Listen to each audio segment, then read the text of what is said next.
ദൈവ തിരുനാമത്തിന് മഹത്വമുണ്ടായി. മിശിഹായിൽ ഏറ്റവും സ്നേഹിക്കപ്പെട്ട പ്രിയപ്പെട്ട 50 നോമ്പിന്റെ കാലഘട്ടത്തിലൂടെയാണല്ലോ നാം കടന്നുപോയിക്കൊണ്ടിരിക്കുന്നത്. നോമ്പുകാലം നൊമ്പരങ്ങളുടെ ഒരു കാലഘട്ടമാണ്. സ്വയം ഏറ്റുവാങ്ങുന്ന നൊമ്പരങ്ങളുടെ കാലം. മുറിഞ്ഞുപോയ കണ്ണികളെ വിളക്കിച്ചേർക്കുന്ന കാലഘട്ടമാണ്. ഒരു പുതിയ തുടക്കം ഉണ്ടാകുന്ന കാലഘട്ടം. ഇന്നത്തെ തിരുവചനത്തിനായി അച്ഛൻ തിരഞ്ഞെടുത്തിരിക്കുന്ന വേദഭാഗം വിശുദ്ധ യോഹന്നാൻ എഴുതിയ സുവിശേഷം 3-ാമത്തെ അധ്യായം 7-ാമത്തെ വാക്യമാണ്. നിങ്ങൾ പുതുതായി ജനിക്കും. ഈ വാക്യത്തെ നമുക്ക് മനസ്സിലാകണമെങ്കിൽ തൊട്ടു മുമ്പത്തെ തിരുവചനമാണ് ഈ വാക്യത്തെ മനസ്സിലാക്കി തരുന്ന ആദ്യത്തെ തത്വം. വിശുദ്ധ യോഹന്നാൻ എഴുതിയ സുവിശേഷം 2-ാമത്തെ അധ്യായം 23-ാമത്തെ വാക്യം. പെസഹ പെരുന്നാളിന് അവൻ യെരൂശലേമിലായിരിക്കുമ്പോൾ പ്രവർത്തിച്ച അടയാളങ്ങൾ കണ്ട വളരെ പേർ അവന്റെ നാമത്തിൽ വിശ്വസിച്ചു. അങ്ങനെ വിശ്വസിച്ചവരുടെ കൂട്ടത്തിലുള്ള ഒരാളാണ് നിക്കോദിമോസ്. ആ വ്യക്തിയാണ് യേശുവിനോട് വിശുദ്ധ യോഹന്നാൻ എഴുതിയ സുവിശേഷം 3:2 പറയുന്നു, റബ്ബി, അങ്ങ് ദൈവത്തിൽ നിന്ന് വന്ന ഒരു ഗുരുവാണ് ഞങ്ങൾ. അടയാളങ്ങൾ കണ്ടതിന്റെ പേരിൽ യേശുവിൽ വിശ്വസിച്ചവരെ യേശു വിശ്വാസത്തിൽ എടുത്തില്ല എന്ന് വിശുദ്ധ യോഹന്നാൻ എഴുതിയ സുവിശേഷം 2:24 എന്ന തിരുവചനത്തെ സ്ഥിരീകരിച്ചുകൊണ്ട് യേശു നിക്കോദിമോസിനോട് പറയാണ്. വിശുദ്ധ യോഹന്നാൻ എഴുതിയ സുവിശേഷം 3:3 വീണ്ടും ജനിക്കുന്നില്ലെങ്കിൽ ഒരുവന് ദൈവരാജ്യം കാണുവാൻ സാധിക്കില്ല. നിങ്ങൾ പുതുതായി ജനിക്കണം. അതിന് മനുഷ്യന് കഴിവില്ലായിരുന്നുവെങ്കിൽ യേശു ക്രിസ്തു ഒരിക്കലും അത് പറയുമായിരുന്നു. മനുഷ്യന് കഴിയുന്ന കാര്യങ്ങൾ മാത്രമേ യേശു തമ്പുരാൻ പറഞ്ഞിട്ടുള്ളൂ. മനുഷ്യന് തികച്ചും ഒരു പുതിയ മനുഷ്യനായി തീരുവാൻ സാധിക്കില്ല. ആരാണ് നിക്കോദിമോസ്? 3-ാമത്തെ അധ്യായത്തിൽ നമുക്ക് കാണാൻ കഴിയുന്നുണ്ട്. യഹൂദന്മാരുടെ ഒരു പ്രമാണിയാണ്, റബ്ബിയാണ്, പരീശനാണ്, സന്നിദ്രീൻ സംഘത്തിലെ അംഗമാണ്, മതാനുഷ്ഠാനത്തോടുകൂടി ജീവിച്ച വ്യക്തിയാണ്, അതോടൊപ്പം തന്നെ ഒരു മതനേതാവ്. എത്രയും ക്വാളിറ്റിയുള്ള ഒരു വ്യക്തി അല്ലേ?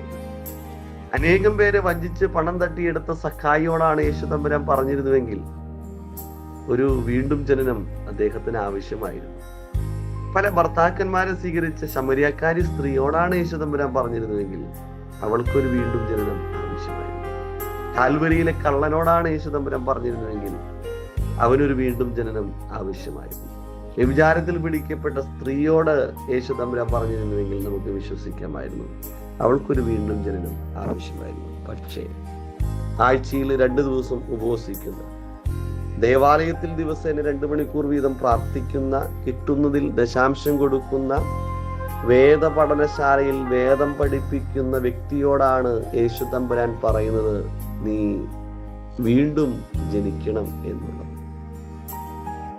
പ്രിയപ്പെട്ടവരെ, ഡോക്ടർ വിൽബൂർ എം സ്മിത്ത് എന്ന് പറയുന്ന വ്യക്തി പറയുന്നത്, വീണ്ടും ജനിക്കുക എന്നാൽ പൂർണ്ണമായും ഒരു പുതിയ തുടക്കമാണ്. ഒരു നവീകരണമോ വഴിത്തിരിവോ ചില പുതിയ സ്വഭാവങ്ങൾ കൂട്ടിച്ചേർക്കുന്നതല്ല, മറിച്ച് നാം ആയിരിക്കുന്ന അവസ്ഥയിൽ നിന്ന് പൂർണ്ണമായിട്ടുള്ള ഒരു മാറ്റം.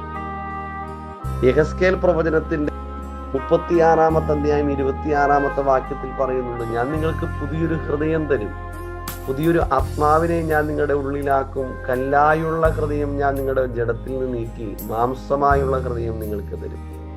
പരിശുദ്ധനായ പൗലോസ്ലീഹ കൊലോസ്യർക്ക് എഴുതിയ ലേഖനം 3-ാമത്തെ അധ്യായം 9-10 വാക്യത്തിൽ പറയുന്നുണ്ട്, നിങ്ങൾ പഴയ മനുഷ്യനെ അവന്റെ പ്രവർത്തികളോടുകൂടി ഉരിഞ്ഞു കളഞ്ഞ് തന്നെ സൃഷ്ടിച്ചവന്റെ പ്രതിമ പ്രകാരം പരിജ്ഞാനത്തിനായി പുതുക്കം പ്രാപിക്കുന്ന പുതിയ മനുഷ്യനെ ധരിച്ചിരിക്കുന്നുവെന്നോ. അപ്പോൾ ഒരു പുതുക്കം പ്രാപിക്കുന്ന ഒരു അനുഭവം എന്റെയും നിങ്ങളുടെയും ജീവിതത്തിൽ ഉണ്ടാകണം.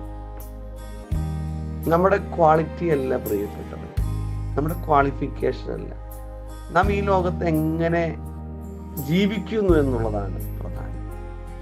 ഒരു പുതിയ തുടക്കത്തിന് ദിനമായി തീരട്ടെ ഇന്നത്തെ ധ്യാന ചിന്ത. ഈ നിക്കോദിമോസ് എന്ന് പറയുന്ന വ്യക്തിയോട് യേശു തമ്പുരാൻ ഇത് പറയുമ്പോൾ അദ്ദേഹത്തിനൊരു പുതുക്കം പ്രാപിച്ചു. നമുക്കൊന്ന് നോക്കാം.